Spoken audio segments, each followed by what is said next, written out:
Good morning to you. Good morning to you. This will be a very special day.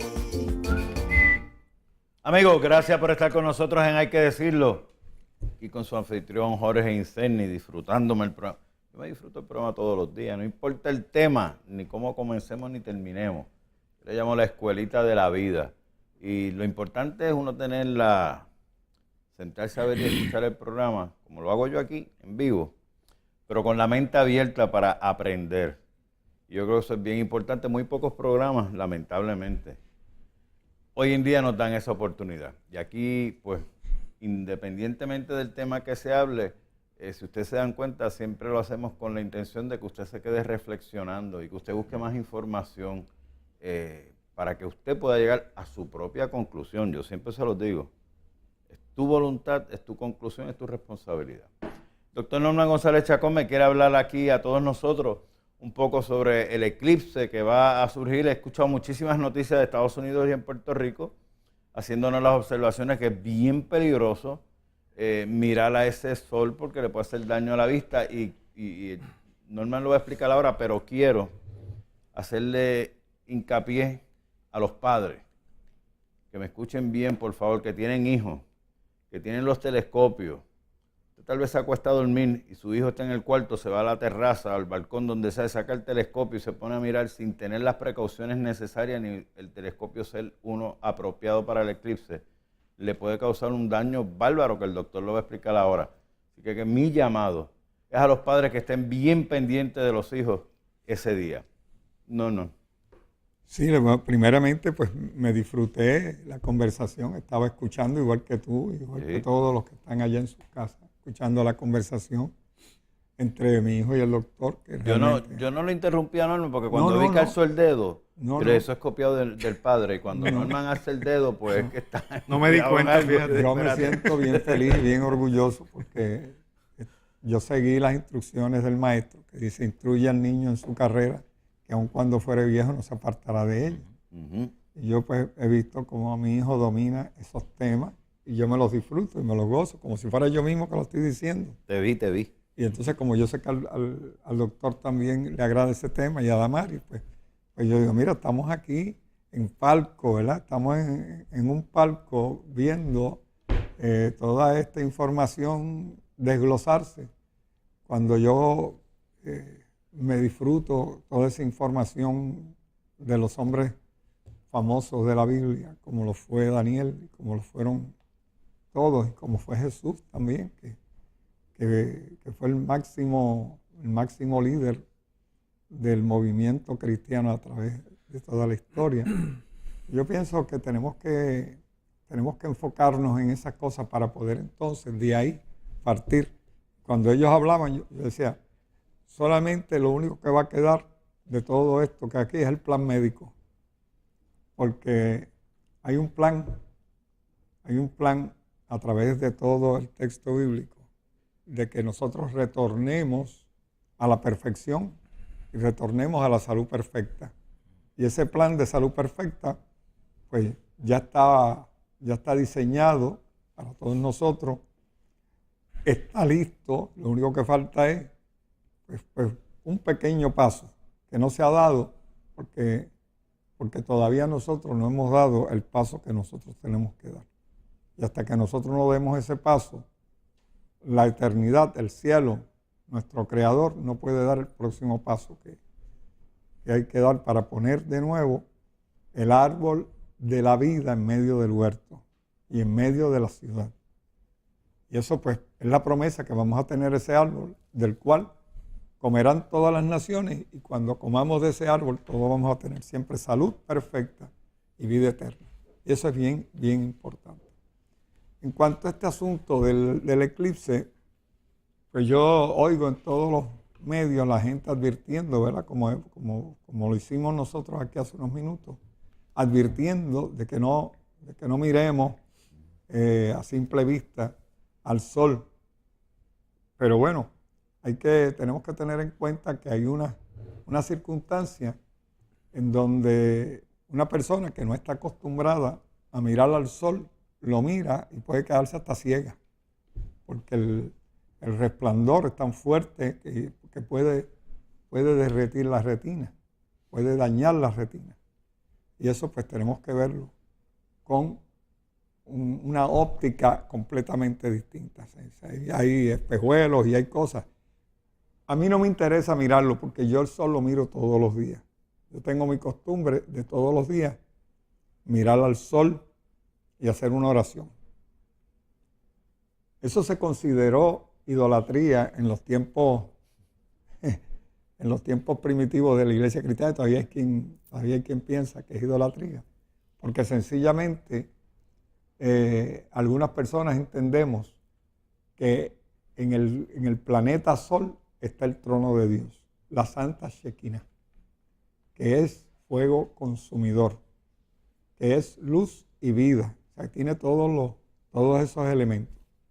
Yo cuando pienso, por ejemplo, en esto, pienso también en la historia de que cuando los colonizadores llegaron a América, pues los indios de América tenían el sol, lo tenían puesto, tú ves en todas las pirámides y en todas estas cosas que hacían los indios, tú ves un sol, porque ellos pensaban, como yo pienso, que ese sol que da vida, que hace que las plantas crezcan, pues tiene unas características muy particulares que solamente las tiene el Creador. Y cuando decimos fuego consumidor, pues también puede quemar si no estamos preparados para hacerlo. En medicina natural se le enseña a la gente a mirar al cielo azul todos los días para estimular la pituitaria. Tenemos que mirar al lado contrario de donde está el sol, es lo que se nos enseñó, que tenemos que mirar a la parte del cielo donde se refleja el sol directamente. Y por ahí se empieza. Y así yo empecé mirando esa parte del cielo todos los días, hacía un ejercicio de unos minutos mirando el cielo azul. Pero mi vista fue cambiando. Mi vista fue cambiando al extremo que hoy yo todos los días acostumbro mirar al sol directamente a la cara. O sea que lo miro y no siento que la vista se me afecta, no siento que se me quema la retina, etcétera, etcétera. ¿Por qué? Porque el cuerpo humano está acostumbrado y se va adaptando a todas esas circunstancias. Y desde el momento en que yo estudié que los pueblos semíticos pensaban que Dios estaba allí en el sol, que el trono de Dios estaba allí, y también vi la experiencia de los indios de América, todas estas tribus de América que tenían el sol como un elemento bien importante para la agricultura, para la vida, para todo. Pues también tenían esa misma creencia y ellos conocían del diluvio, conocían la historia sagrada completa. Sin embargo, llegaron los colonizadores y pensaron que eso era idolatría y los convencieron de que en vez de adorar al sol o de pensar que el sol en el sol estaba Dios, los convencieron de que adoraran ídolos y empezaron a hacer allí ídolos de madera, ídolos de barro, ídolos de yeso, para que entonces la gente pues desviaran su vista de lo que ellos pensaban que era el lugar donde estaba Dios. Y yo sigo pensando que esa fuente de energía tan poderosa tiene que tener la presencia divina para mantenerse activo y que no se queme, que no se extinga. Fíjate que el sol es continuo, es como la creación misma, como la fuerza de la creación.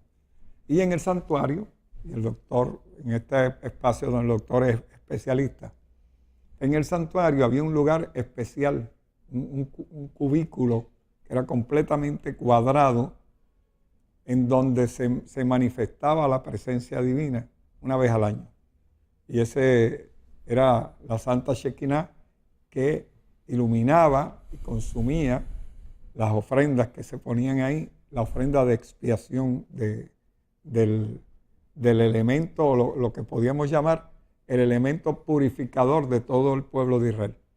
Y eso pues debe debe de seguir siendo así, no debe haber cambiado. Yo no sé quién lo cambió, yo no sé quién lo movió, pero las cosas cambian. En el caso, por ejemplo, de la tierra, tenemos que ver que la tierra cambió después del diluvio, cambió y se inclinó 18 grados sobre su eje. Luego, a consecuencia de los deshielos que han habido, a consecuencia del calentamiento global, que también es otro elemento que tenemos que estudiarlo aparte, el calentamiento, lo que le llaman el calentamiento global, que para mí es otra cosa distinta que tengo que explicarla. Algún día lo explicaré. Pues ese calentamiento global hizo que después de los 18 grados se siguiera inclinando y ya estamos en más de 23 grados de inclinación del eje de la Tierra sobre su base, sobre su fulcro. Por eso se han acortado los días, el tiempo. Sí. Y eso ha creado las estaciones, porque antes era el mismo clima en todo el planeta Tierra, era el mismo clima, era todo igual. Después del diluvio, la cantidad de agua que inundó la Tierra, pues cambió esa cosa. Hizo que se inclinara el globo terrestre sobre un lado. Y ahí está. Y se sigue a medida que vayan haciéndose los deshielos en los polos, se cree que se va a seguir aumentando esa inclinación, que ya está por 23 grados y pico. Puede llegar a que el globo dé una vuelta y quedemos nosotros en el globo, en la parte sur, y que los del sur queden en el norte. Pero bueno, y nosotros como el jamón del sándwich en el medio siempre, no nos van a mover. Yo, por lo menos, la palabra divina nos da una orientación que no permite que nosotros nos desviemos del pensamiento y que sigamos la corriente científica, que a veces es muy especulativa. Y en estos casos, lo que nosotros tenemos que ver es que en la Biblia, la simbología de la Biblia, pues nos dice que, por ejemplo, en Apocalipsis 12 dice que hay una mujer que tiene la luna debajo de sus pies y que está vestida del sol con una corona de 12 estrellas. La corona de 12 estrellas, pues sabemos que son los 12 apóstoles y las 12 tribus de Israel. En el caso de la luna es la representación de la iglesia y el sol sigue siendo el representante de Dios. Fíjate que volvemos otra vez y caemos en lo mismo. Ahí, en esa figura, Dios está representado por el sol. Y eso pues quizás muchos cristianos no se dan cuenta de ese simbolismo tan importante que está en Apocalipsis, justamente en el capítulo 12, que en el final del final. Y en estos casos tenemos que ver que el cambio climático y el cambio de la Tierra, de las estaciones y también cambió las fases de la Luna. Las fases de la Luna eran de 28 días exactos, que es la misma fase de la mujer. Porque fíjate que la mujer y la Luna se identifican una con la otra. O sea, en la simbología bíblica, la Luna y la mujer se representan mutuamente como la iglesia. O sea, iglesia, luna, mujer son un mismo símbolo. Y en el caso entonces de que vamos a ver dónde está Dios, pues tenemos que ver que si la luna representa a la mujer, pues el sol representa a Dios. Fíjate que son símbolos que los vamos viendo poco a poco como se van configurando solos. Y de esto no se habla en las iglesias. Por lo menos, yo no he escuchado ningún pastor hablando de estos temas que son importantes. Porque fíjate que hay veces que hay días que durante el día tú miras al cielo y ves la luna allá en medio del cielo, de día. Sin embargo, Dios puso la luna como la lumbrera de la noche, para que alumbrara en la noche. Sin embargo, tú ves a la luna de día. La ves en la mañana, a veces la ves por la tarde. ¿Qué quiere decir eso? Pues que todo está fuera de su balance y de su lugar. ¿Y por qué? Pues sencillamente porque lo que nos quiere decir es que a consecuencia del pecado del hombre, todas las cosas se han ido alterando y han ido cambiando. Tenemos que entender que cuando vemos a la luna, estamos viendo justamente la representación de la iglesia y de la mujer en la tierra. Fíjate que el pecado entró directamente a través de la mujer y la iglesia ha sido representante también. Hay una representación de la mujer como una mujer pura y también como una prostituta. O sea que tenemos las dos iglesias, la iglesia prostituta y la iglesia que es santa y que es buena. En estos casos, cuando vemos la luna fuera de lugar y vemos un eclipse de sol, lo que tenemos que pensar es que la luna está interfiriendo entre la tierra y la luz del Creador. Estamos viéndolo de esa manera. O sea que para mí, cuando yo digo eclipse, que no me interesa ir a ver el eclipse el lunes, porque ve que voy a ver el sol arropándose con la sombra de la tierra, de la luna que interfiere.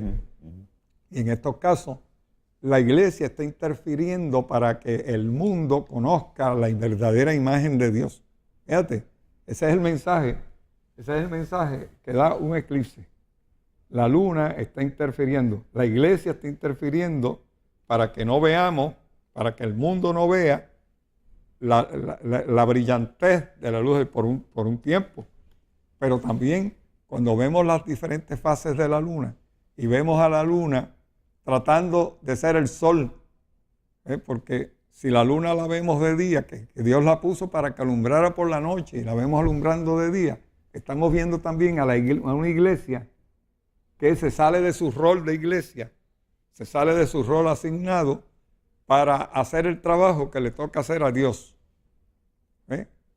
Y entonces ahí estamos viendo cómo es que los valores se van cambiando y que tenemos que a consecuencia precisamente de ese pecado y de esa situación que se ha creado como consecuencia directa del pecado y de que toda la naturaleza se ha vuelto contra el hombre mismo. Entonces estamos viendo que cada cierto número de años tenemos a la luna interfiriendo entre la tierra y el sol. Y la tenemos constantemente, varias veces al mes, saliéndose de su rol de alumbrar en la noche. Entonces tenemos una noche oscura como boca de lobo. Y entonces tenemos a la luna alumbrando por el día. Entonces tú miras hacia allá y ves la luna clarita allí. ¿Pero qué hace la luna a esta hora ahí? Si ella tenía que haber estado alumbrando anoche. Pero fíjate que eso mismo ocurre con la iglesia. La iglesia se ha salido de su rol y entonces está alumbrando en el momento que no necesita alumbrar. Y no alumbra en los momentos que se supone que alumbre. Y eso es una analogía que tenemos que verla desde el punto de vista de las escrituras mismas, porque las escrituras son las que nos dan esa información. Nosotros lo que tenemos que hacer es codificarla, analizarla y ver que ese simbolismo es un simbolismo que nos está mandando un mensaje bien importante. Nos está diciendo, nos estamos nosotros los seres humanos saliendo de nuestro papel, de nuestro trabajo para hacer el trabajo que no nos toca hacer, mientras que hay otros que están haciendo un trabajo que no les toca a ellos hacer. Y entonces ahí es que entramos en esa confusión en que hoy día se encuentra la cristiandad y se encuentra la humanidad, que no sabemos si alumbrar de día o si alumbrar de noche. Esa es la pregunta, si alumbramos de día o alumbramos de noche. Procura que tu corazón alumbre 24 horas al día y eso te hará feliz. La doctora nos declaró hoy que era feliz. Se le pasó, doctora. Pero todos ustedes se levantaron esta mañana y decidieron pero que eran felices. Ella lo trajo al mensaje de la felicidad. Pero todos y cada uno de ustedes lo declararon esta mañana, Sí. ¿verdad? Definitivamente. Sí, con No, Dios. no, eso no, que me quedé ahí como que... Amigos, vamos a una pausa y cuando regresemos vamos a sus mensajes de texto. No se retiren.